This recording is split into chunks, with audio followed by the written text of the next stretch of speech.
svima zahvalim što ste došli na ovaj okrugli sto. Nadam se da ste imali prilike da se upoznate na papirima i sa panelistima ove današnje diskusije, ali i sa temama koje ćemo pokušati da pokrijemo.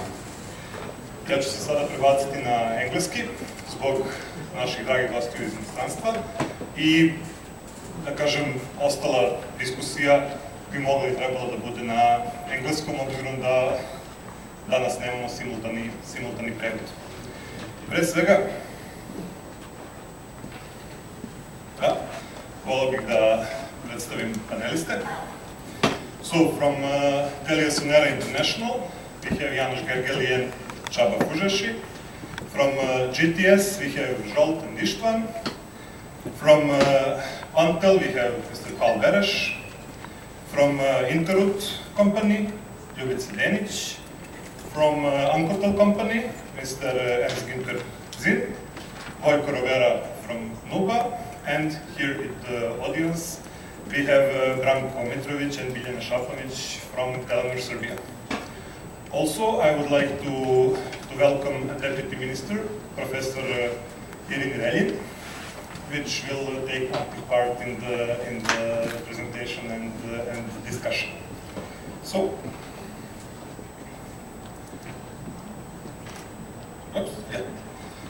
I believe that today's topics are interesting, that today's topics are relevant, and hope that by the end of this roundtable, this discussion, we will be able to reach some conclusions and to make some future decisions, not today, but based on discussions that we hear today.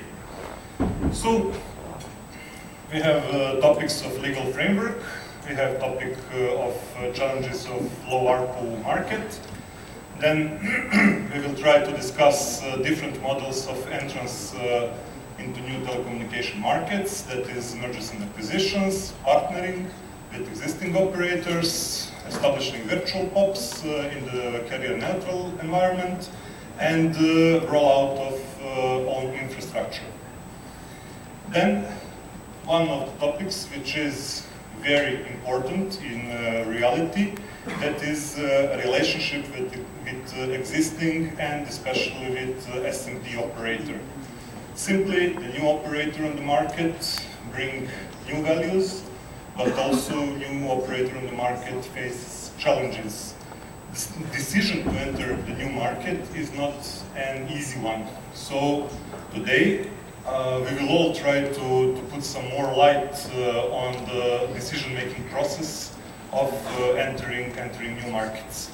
At the end of every topic, the panel is open to questions from the audience, so feel free to ask our panelists, but also our guests, whatever related to these topics, of course.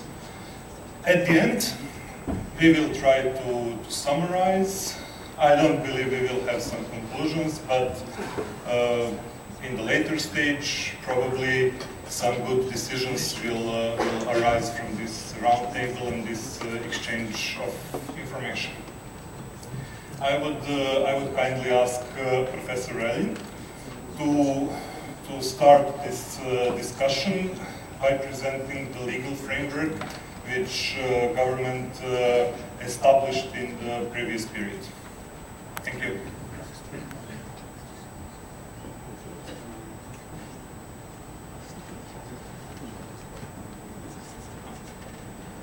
It's my pleasure to speak here, to be here with you, also with our Mr. Chairman and also our representatives of operators. It is my pleasure to talk here on behalf of Ministry of Telecommunications and Information Society. Well, speaking on our ministry, I would stress that we had a lot of work already done in our country, in our ministry especially, concerning the legal framework. We have prepared the law of electronic communications. Last July, as far as I remember, July or June, it was adopted by our parliament. And now we are preparing a lot of bylaws concerning the network infrastructure, concerning the frequencies concerning all the themes that are very interesting for all of us. Well, with the bylaws, we have started with the bylaw of transition from analog to digital broadcasting of television programs, and as far as I know, it is now open to the public, and we will adopt it very soon. Speaking about our bylaw of electronic communications, I would say that it is quite done concerning the package from 2002 from European Union, 2007, and one small part of it is concerning the 2009 issues. It is liberalized, and as far as I know, our regulatory agency is trying to help that, to help in giving licenses and all the things which are very interesting for all of you, to have license for the network or something like that. Besides that, we have a few strategies adopted, in fact 4 of them. The first one was devoted to transition from analog to digital transmission of television programs. It was adopted in 2009, and it posted the main issues with the compression standard and also our broadcasting standard.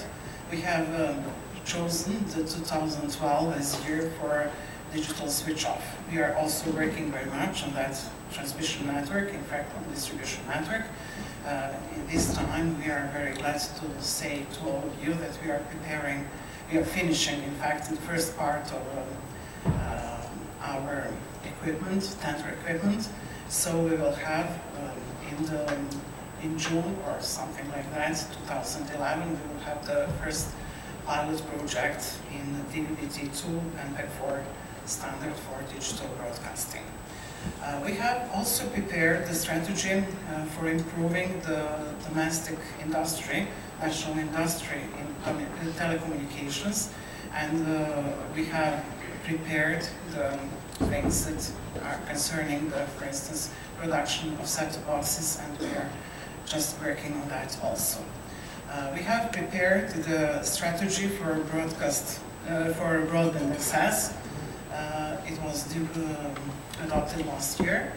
Now we have a new strategy for electronic communications. It was adopted in August this year, and it is a part of our digital agenda. As you all know, in Europe it is very interesting at the moment to think of digital agenda for Europe, which is prepared up to, which will be in use until 2020. We also prepared our digital agenda for Serbia. It consists, in fact, from 2 strategies. The first one is strategy for information society, and the second one is strategy for electronic communications. According to that strategy, we have a few new things. One of them is the model of our network. We have open network, and we expect that we will have also wide spread of different open services in this model. So any operator, I hope we will have more of them in this moment. We have really liberalized, I would say, almost liberalized market. We are preparing it and working on that very much together with our regulatory agency. We are also preparing decisions. It is part of very, I would say, big study that we have to just prepare, and all the things concerning digital dividenda, and it will be devoted from the broadcast spectrum parts of spectrum from 61 to 69 channel. We will devote that to mobile broadband.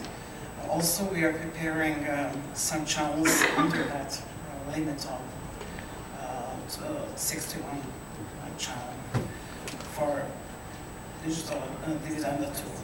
So we are preparing a new plan, frequency plan, and I suppose that we will have it in the March this year, we are working on that very much at this moment, and we are preparing it with also our regulatory agency and our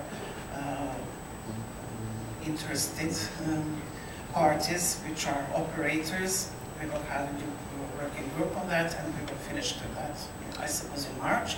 So we will have prepared everything for a new market, and I hope for new services, and I hope that we will have rather good electronic communications in our country.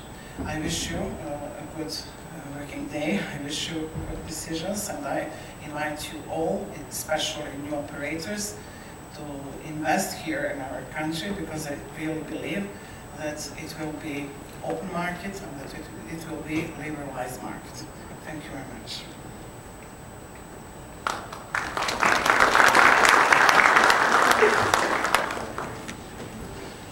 Thank you very much. It was really a nice overview of the legal framework today in Serbia. Although our company, SOX, Serbian Open Exchange, is a telecommunication provider, today we are not talking about SOX services, but rather than that, about the market itself.